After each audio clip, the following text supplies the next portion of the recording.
Mga boss, sino ang gusto mo makatandem ni VP Sara Duterte sa 2028? So ito yung pwedeng or maaaring pagpilian mga boss.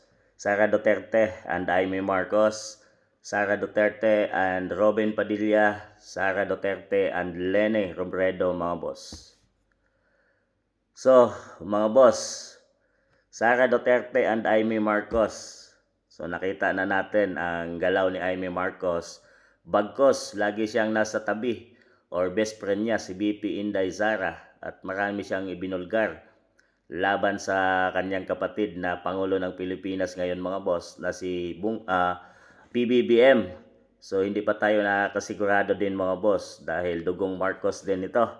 So kung ayaw na nating nakita na natin ang pamamahalang Marcos mula noong unang panahon ng Marcos Sr. at talagang pagdating dito sa Marcos Jr. ay parang magkatulad lang mga boss no at parang higit pa nga dahil noon ay mayroong mga corruption under Marcos Sr. pero nakita natin ngayon na mas malala ang corruption within 3 years lang mga boss dahil ang kanyang ama ay nanungkulan 20 years plus sa ating bansang Pilipinas. So mahaba-haba at may nakita din tayong mga proyekto na build mga boss. Sa haba ba naman ng taon, hindi siya makagawa ng proyekto.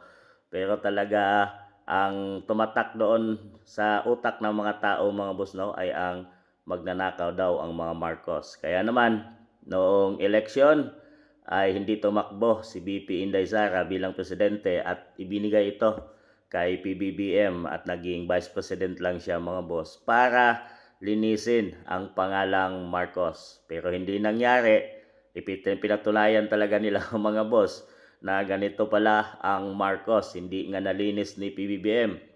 Lagi nga sinasabi ni yung kanyang kapatid na si Jaime Marcos na tama na ading at umuwi na nga tayo sa Ilocos at talagang nakita din ng kanyang kapatid na si Jaime kung anong talaga at pangit na ang administrasyong PBBM mga boss.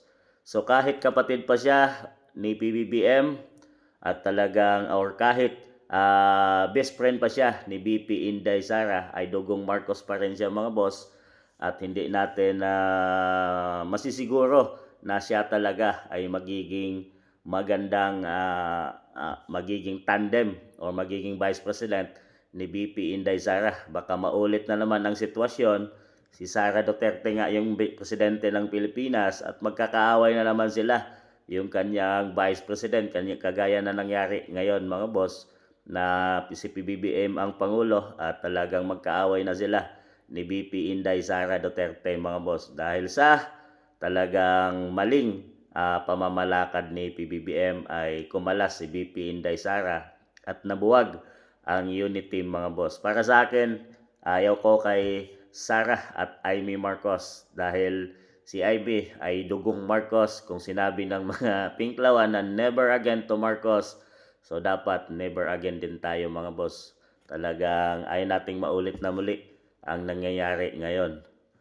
Sara and Lene Robredo, so hindi rin tayo sakayon dito mga boss dahil alam natin kung anong galawang pinklawan at dilawan mga boss kung ano ang kanilang motibo sa ating bansang Pilipinas. Marami dyan sa mga pinklawan, dilawan, kagaya nila Laila de Lima, Riza Hontiveros, Akbayan, Makabayan, talagang wala tayong nakikitang maganda na ginagawa sa ating bansa. Bagkos, puro panggugulo at pakitang tao, kaplastikan lang at lumalabas lang sila pagdating ng eleksyon. Naging vice president na rin ng bansang Pilipinas si Lene Robredo pero parang takbong konsehal at mayor lang ginagawa niya mga boss. Kaya naman ay inaaway din niya yung administrasyon. Kaya naman nun ay hindi siya nagustuhan ni FPRRD mga boss bilang ganyang vice presidente. Kahit sinusuportahan pa siya ng FPRRD, ay talagang iba yung utak ng pinklawan at dilawan ay kusa talaga nilang ginugulo ang bansang Pilipinas. Para sa akin sa tatlong ito, mas okay kung dito tayo kay Sara and Robin Padilla dahil si Robin Padilla ay mayroon ng pinatunayan bilang senador ng ating bansang Pilipinas, hindi corrupt, di kagaya ng mga iba dyan, Di natin sinasabing lahat, pero mayroon tayong nakikita dyan na tinatakpan ng ang tunay na nangyari sa ating bansang Pilipinas, mga boss. Maraming senador dyan na talagang nakikita natin na hindi para sa bayan ang kanilang ginagawa sa mamamayang Pilipino, kundi para sa kanilang interes, mga boss. Itong si Robin Padilla ay totoong diehard ng mga Duterte, mga boss. Sinabi nga niya hanggang mamatay ay talagang kahit sunugin siya ay mangangamoy Rodrigo Roa Duterte siya, mga boss, ang tatay ni BP Inday Sara. At talagang mayroong straight na pananaw din magtrabaho itong si Robin, kahit sinabi nilang wala itong sinabing degree or hindi ito abogado, pero alam din niya ang batas, mga boss. Kaya naman noong eleksyon ay napabilib din tayo dito kay Robin sa kanyang mga sagot dahil talagang parang alam niya talaga yung batas at pinatunayan niya nung siya ay naging senador, mga boss. So kung para sa akin, kung ayaw ng gulo ng ating bansang Pilipinas at magkasundo ang presidente at vice presidente, dito tayo kay Sara and Robin Padilla dahil talagang subok ng tunay na followers or tunay na ang puso ni Robin ay nasa Duterte. Kaya nga kahit sunugin daw siya ay mangangamoy Duterte siya, mga boss. So para sa inyo, kung pipili kayo, sino sa tatlong ito ang gusto nyong makatandem ni BP Inday Sara sa 2028 election? Kayo na humusga, mga boss.